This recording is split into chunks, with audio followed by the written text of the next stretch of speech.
The glamorous ladies in the British royal family have turned out in force at Royal Ascot today, after it was confirmed the Queen would be missing another day of the racing event. Her Majesty's daughter Princess Anne, 71, led the royals arriving for the third day, which is Ladies' Day and Gold Cup Day, alongside her husband Vice Admiral Sir Tim Lawrence and her daughter Zara Tindall, and her husband Mike Tindall, as well as Sophie, the Countess of Wessex.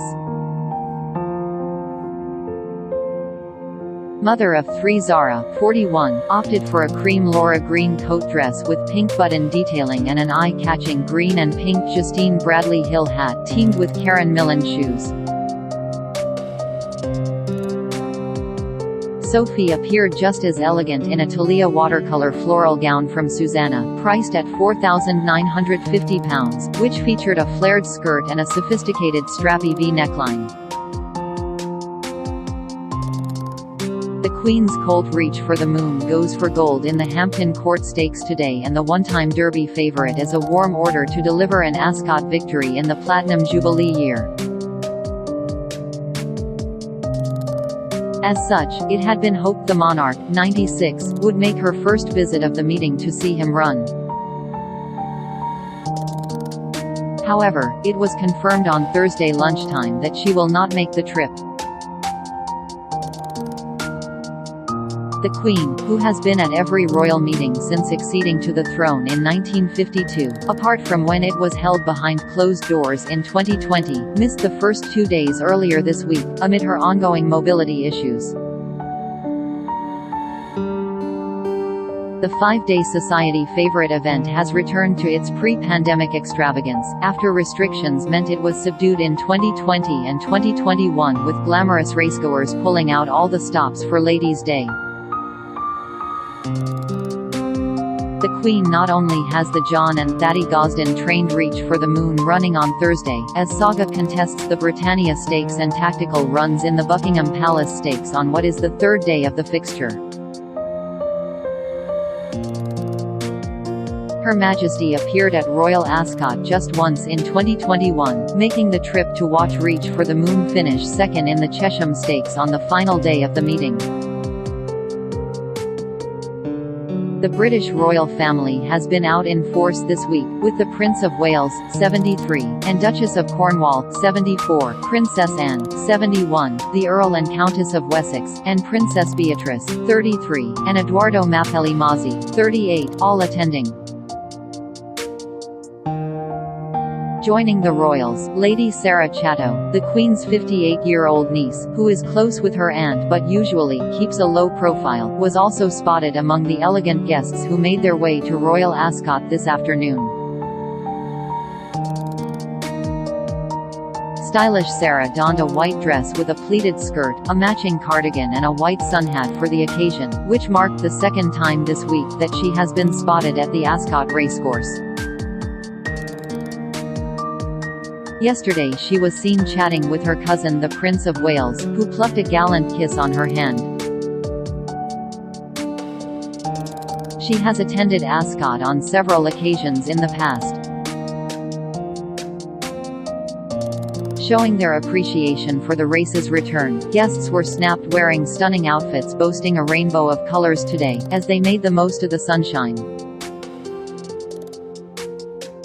Looking effortlessly elegant, the ladies donned high-fashion finery and some show-stopping millinery for their big days out, while the men looked equally sophisticated in suits. Among the famous faces attending today's event was TV judge Rob Rinder, who joked he was waiting for racing tips from broadcaster Claire Balding, who comes from a horse racing family. "Every time she's given me a tip it's come last," he said with a smile. He added, "It's so nice to be around each other post-lockdown. You can feel the joy and draw in the royal family. It's a mix of the delightful and really unique British eccentricity." One Ascot racegoer was wearing a plastic parrot in full flight and surrounded by foliage on her head, and carried another in a cage as her handbag. The headpiece was created by Inga Kovalarova, a fashion designer who was inspired by a recent trip to Mexico, where she saw a Frida Kahlo exhibition. Yuan Li, a milliner from London, was wearing a rainbow-colored hat made from ostrich feathers of different hues in a tribute to Pride Month. This is a great day for us milliners. This is the place where your imagination can go free. There are no limits for us who work in fashion, she said. I think because Ascot attracts the royals it's unique and it mixes something quintessentially British with the flamboyant nature of people, which is great. Speaking ahead of the day's races today, which is Gold Cup Day, jockey Frankie Dettori spoke about his experience of winning the Cup in previous years, and discussed Her Majesty's passion for racing. He said, "Today will be emotional. The Gold Cup, 4:20 p.m., is the most prestigious race of the week, and the only one where you get to receive the trophy from the Queen.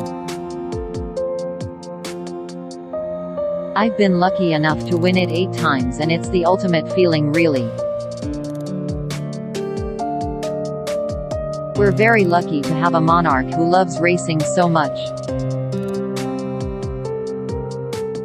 It's in her blood, and it doesn't get much bigger than Her Majesty handing you the Gold Cup." Talking about Stradivarius, who he will be riding today, Frankie said, "Win, lose or draw on Stradivarius, I'm sure he'll get a great reception and the send-off he truly deserves on what will be his final run at Ascot. He's done a tremendous amount for racing, and no matter what happens today he will always be remembered as one of the greatest stayers we've ever seen. To be running in the race for a 6th time is absolutely remarkable, not to mention a 12th time at Ascot, and it's just been so good to have him around." Speaking about his other events, he added, "I also ride Reach for the Moon, 5:35 p.m., and Saga, 5 p.m., for Her Majesty, so it really is the most important day of the week for me." Reach for the Moon has some very good 2-year-old form, and his first run back behind Ma Prospero at Sandown was encouraging. He added, "Saga's homework has been very good but he's yet to translate that to racecourse, so we've put some headgear on him in the hope that will help him concentrate a bit more. He's only had 5 runs so far so he's hopefully yet to show his best, but the Britannia is such a hard race to win with so many lightly raced 3-year-olds. Like Reach for the Moon, Saga's form ties into the St. James's Palace too, as he was clear second to Maljum at Kempton. As for Franz Strauss in the King George V Stakes, 3:05 p.m., he remains pretty unexposed and will hopefully take a good step forward, but these handicaps are so competitive.